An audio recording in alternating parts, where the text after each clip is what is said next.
अस्सलाम वालेकुम viewers, I am Mariam and welcome to my channel Mariam Zahoor official. Don't forget to subscribe the channel. तो चलें शुरू करते हैं, वीडियो को आखिर तक लाजमी देखा करें। तो आज का जो हमारा टॉपिक है वो है डोमेन्स ऑफ लिविंग ऑर्गेनिज्म। जैसा कि आप सब जानते हैं, हमने प्रीवियस टॉपिक के अंदर पढ़ा कि 3 मेन डोमेन्स होती हैं। जितने भी दुनिया में ऑर्गेनिज्म हैं उनको 3 डोमेन्स में डिवाइड किया गया है। और वो 3 डोमेन्स कौन कौन सी हैं? डोमेन आर्की, डोमेन बैक्टीरिया और डोमेन यूकेरिया। तो इन्हीं डोमेन्स के बारे में आज हमने पढ़ना है कि आर्की क्या चीज़ होती है, किस तरह के ऑर्गेनिज्म होते हैं, इनकी क्या स्पेसिफिकेशन है, और बैक्टीरिया क्या होते हैं, किस तरह के ऑर्गेनिजम्स होते हैं, और यूकेरिया किस तरह के ऑर्गेनिजम्स होते हैं। तो स्टार्ट करते हैं आर्की से। अगर बात की जाए तो ये सबसे मोस्ट जो प्रिमिटिव ऑर्गेनिजम्स हैं अर्थ के ऊपर। प्रिमिटिव का मतलब होता है कि सबसे एंशियंट टाइम में जो है अर्लीस्ट ऑर्गेनिजम्स हैं ये, यानी सबसे पहले दुनिया में आर्कीज आए थे। और इनकी अगर स्पेसिफिकेशन की बात की जाए, इनके अंदर क्या खसूसियात हैं, तो ये प्रोकैरियोट्स होते हैं। प्रोकैरियोट्स वो वाले ऑर्गेनिज्म होते हैं जिनके अंदर सिंगल सेल होता है और उनके सेल के अंदर न्यूक्लियस और जो न्यूक्लियस की मेम्ब्रेन और जो दूसरी ऑर्गेनेलिज हैं वो नहीं होती। सबसे बड़ी बात, इनके अंदर न्यूक्लियस नहीं होता।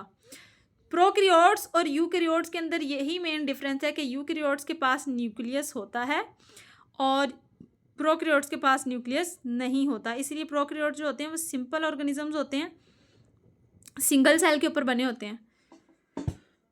उसके बाद इनकी जो सेल वॉल होती है उसके अंदर पेप्टिडोग्लाइकन नहीं होता, उसके अंदर पॉलीपेप्टाइड होती हैं।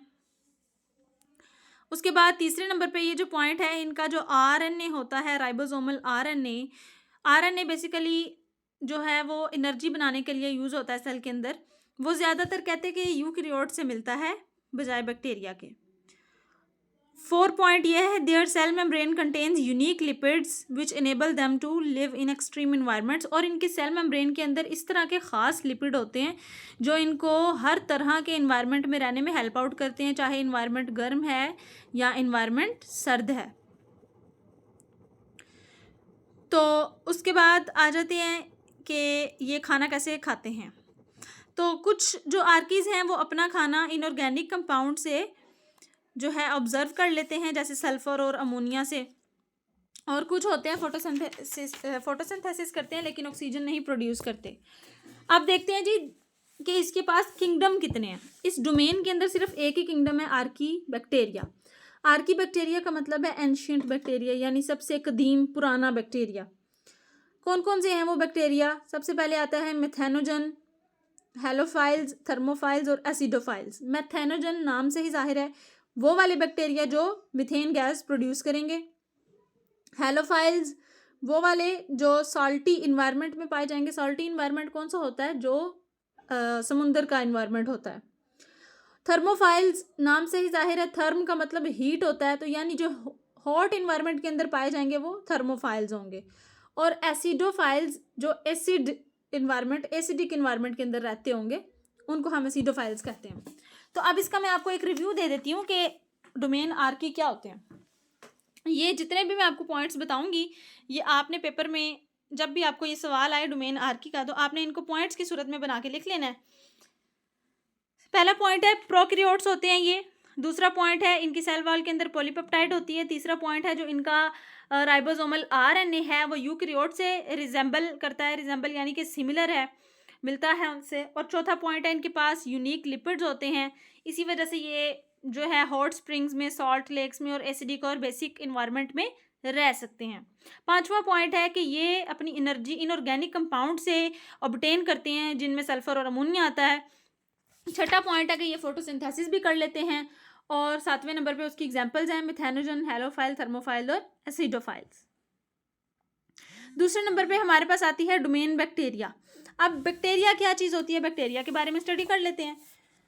This domain contains bacteria and सियानोबैक्टीरिया। इनके पास ये जो बैक्टीरिया और सियानोबैक्टीरिया हैं, दे आर आल्सो प्रोकैरियोट्स। ये भी प्रोकैरियोट्स हैं। प्रोकैरियोट्स अगेन क्या होते हैं? सिंगल सेल ऑर्गेनिजम्स होते हैं, ठीक है। The cell wall is made up of peptidoglycan. दूसरा पॉइंट क्या है कि इनकी सेल वॉल पेप्टिडोग्लाइकन से बनी होती है। अब देखें डोमेन आर्की की जो सेल वॉल थी वो पॉलीपेप्टाइड से बनी हुई थी, लेकिन डोमेन बैक्टीरिया की जो सेल वॉल है वो पेप्टिडोग्लाइकन से बनी हुई है।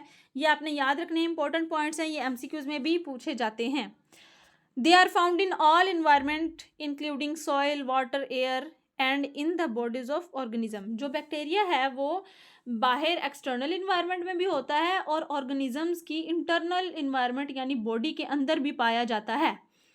और ये जो है ये चेन्स बना के क्लस्टर कहते हैं गुच्छों को, और कॉलोनीज की सूरत में ये रहते हैं।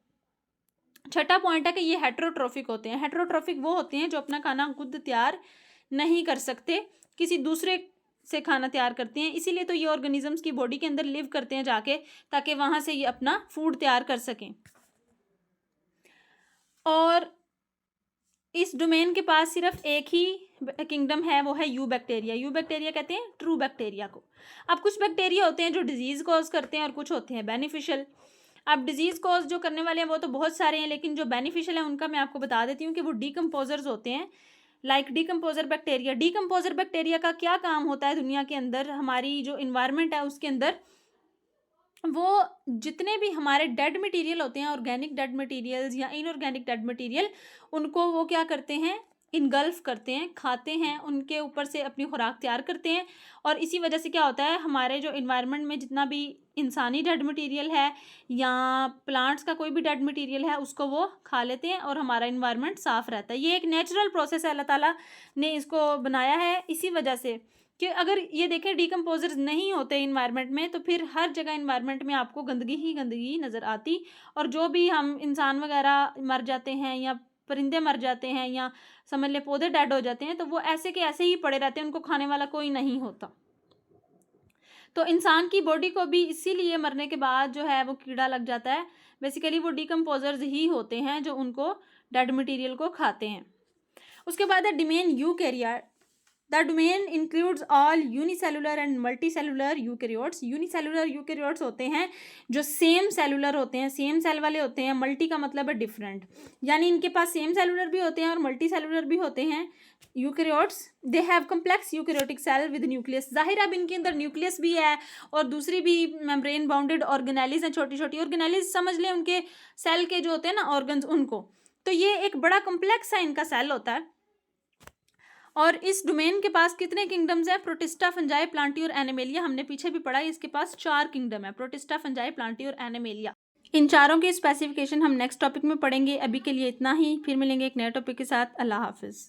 वीडियो को लाइक करें, शेयर करें और चैनल को सब्सक्राइब करें। Thank you.